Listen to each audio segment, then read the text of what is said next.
Okay, hi pals, I'm Casey, and this is gonna be my November wrap up.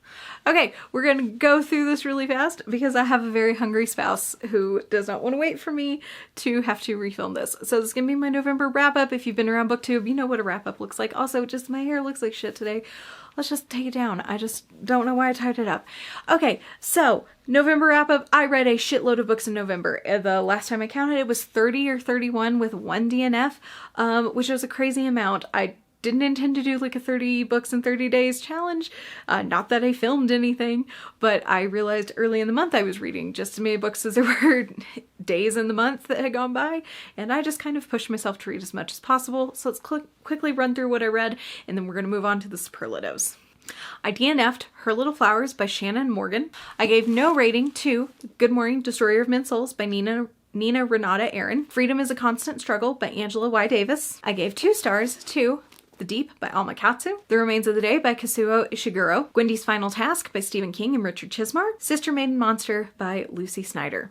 I gave 3 stars to Cursed Bunny by Bora Chung, The Crane Husband by Kelly Barnhill, Carmilla by Joseph Sheridan LaFanu, A Venom Dark and Sweet by Judy Eilen, The Haunting of Alejandra by V. Castro, and The Vampires of El Norte by Isabel Cañas. I gave 4 stars to The School for Good Mothers by Jessamine Chan, Catching Fire by Suzanne Collins, Zero Saints by Gabino Iglesias, The United States of Cryptids by J.W. Ocker, sorry for the glare, Fevered Star by Rebecca Roanhorse, Sisters of the Lost Nation by Nick Medina, and Natural Beauty by Lingling Huang. I gave 5 stars to the entire Xenogenesis trilogy by Octavia E. Butler, also known as Lilith's Brood, The Dead Take the A-Train by Cassandra Khaw and Richard Kadri, Jawbone by Monica Ojeda, The Blind Owl by Sadi Hadiat, Somewhere in the Unknown World by Kao Kalia Yang, The Dragon Republic by R.F. Kwong, Babylon's Ashes by James S.A. Corey, Wordslut by Amanda Montell, Tales from the Cafe by Toshikazu Kawaguchi, and The Blue Between Sky and Water by Susan Abulhawa. Okay, my worst is a tie, and that's going to be between Gwendy's Final Task and Sister Maiden Monster.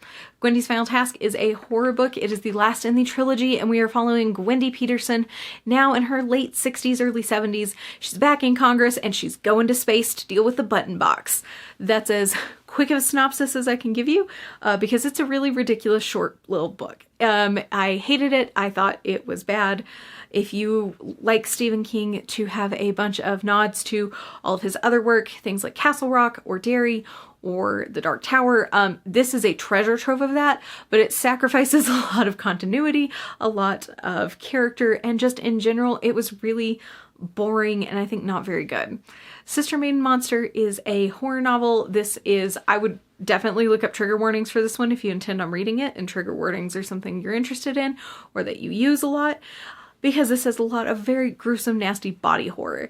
This is a book about a pandemic that is sweeping the world shortly after the coronavirus pandemic, and instead of a respiratory infection, it instead is completely changing people's genes and the way that their bodies work, and then eldritch things happen.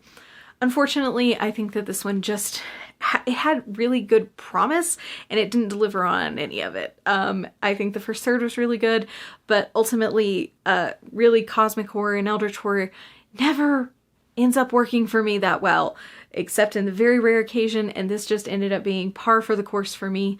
I think that unfortunately, the narrator for the final portion could not really convey inhumanity in some of the characters that were, used to be people, but now were, entities of destruction and chaos, and they just sounded too much like people to me, especially in the way they spoke and in the way that the narrator voiced them.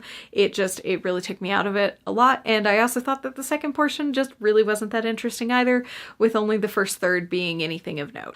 Moving on to my most disappointing month, and I'm so sad to say it, but it is Cursed Bunny by Bora Chung and translated by Anton Her. This is a collection of short stories, and the first 2 in here I think are fantastic, and everything else I really thought flopped. Look at me, old lady saying internet words. But I thought every other short story in here really just completely lacked any punch. The first 2 I think lived up to the hype for a lot of this, which was, gross, weird, strange, unsettling, and then everything else just fell really flat for me. I think that could easily be because I am from the United States and I am not Korean, which I believe this author is. And so there could just be, you know, cultural context that I didn't understand. And I'm fine admitting that, but unfortunately I didn't love this and I really wanted to. On to my most meh book of the month, and that's going to go to The Remains of the Day. This is a historical fiction following this butler as he is sort of reminiscing on his life as he is taking one of the first vacations ever in his life and going to visit an old friend. This was boring as shit. I don't have nice things to say about this. This is an award-winning piece of fiction, and I don't understand.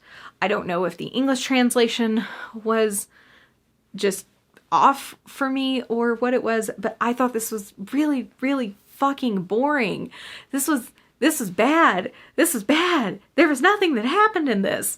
And I know people love like World War II and World War I stuff, and that's the only thing I can see being something that people loved about this was how was those tie-ins, or just this man who was so callous and so, you know, overcome with the societal standards and his place in this world. And as an old man, he just was starting to reckon with it. I thought it was boring. I thought it was really terribly boring. I thought it was like almost offensively boring. And the only reason I didn't DNF this one is because we had to deal with mice in our house. So for 2 days straight, I just put in my earbuds and just listened to this while I was cleaning, because that was the only way I was going to get through this. Moving on to positive things, my most surprising was The Blind Owl. This is a short little piece of fiction that I think is genre defying and absolutely defies explanation, especially in a short little synopsis. This was incredible. I don't know what to say about this. I can't tell you anything about what goes on in it and try to give you a hook, because then I will have told you the whole thing. It is so short. This is incredible. I listened to the audiobook for this, and the narrator did such an excellent job. It was absolutely spellbinding. It was so immersive. And this is one of those pieces of fiction that I can just see a college professor dedicating an entire semester to dissecting it and finding out all the meanings and the symbolism and everything in it. And it was just, it was so good, and I loved it so much. On to my best books for the month, and we're going to start with my best fiction that has to go to The Dragon Republic by R.F. Kuang. This is the second book in the Poppy War series, so I'm not going to give you a synopsis for it because that would spoil a lot of book one. This was incredible. I think that second book syndrome is sometimes really hard to overcome, and I was a little worried in the beginning of this, I'm not going to lie, that I thought that I would just I would lose steam in the series completely in this one, but by the end I could not stop reading. I stayed up till 3 a.m. to finish the last 30 or 40% of this all in one mad dash to the end, and I loved it. And I think R.F. Kuang is so great at characters in particular. I really just love her characters, and I want to read more from them, and they're just so engaging and really just personable. They just feel like people. It's so good. And on to my best nonfiction for the month. This genuinely could have gone to any of the nonfiction I read, even some of the stuff that I didn't rate, but I'm going to give it to Somewhere in the Unknown Somewhere in the Unknown World by Cao Kalia Yang. This is a collective refugee memoir. It says it right here on the cover, and truly that's what this is. The author has collected stories from refugees primarily in the Midwest United States, because that is where the author lives, and is then sharing these stories with the world in this book. And it was so good. It was so good. I think it's just a really important little piece of literature, and I am so glad I read it this past month. And I think that this just has so much packed in just a very tight amount of pages. It's devastating. It's hopeful, inspiring. It is heartbreaking. It's sad. It's tense. It is intense. It was just amazing. And it was just really, really impactful. And I really loved that. And that's why I'm giving it my best nonfiction this month.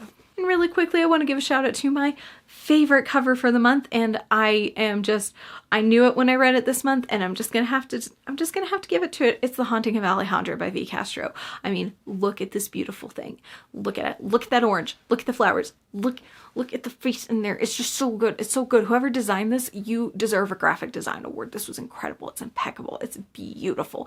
It's the only reason I want a physical copy of this book is because the cover's so damn good. Okay, and that's it. That's my November wrap up. Thank you for hanging out with me today, and I will see you next Friday. Please feel free to do algorithm things if you want, and that's it, I guess. I don't know, I'm bad at outros. Okay, bye. Oh, also tell me your favorite book down below. Like, just leave me a comment. Just hang out. Talk about books with me. No one in my real life talks about books with me. People tell me they read the books that I recommend them, and then they just sit there and they don't tell me their feelings about it. It's so annoying. So tell me your thoughts about any book. I don't even care. You didn't even have to read it this month. Just tell me.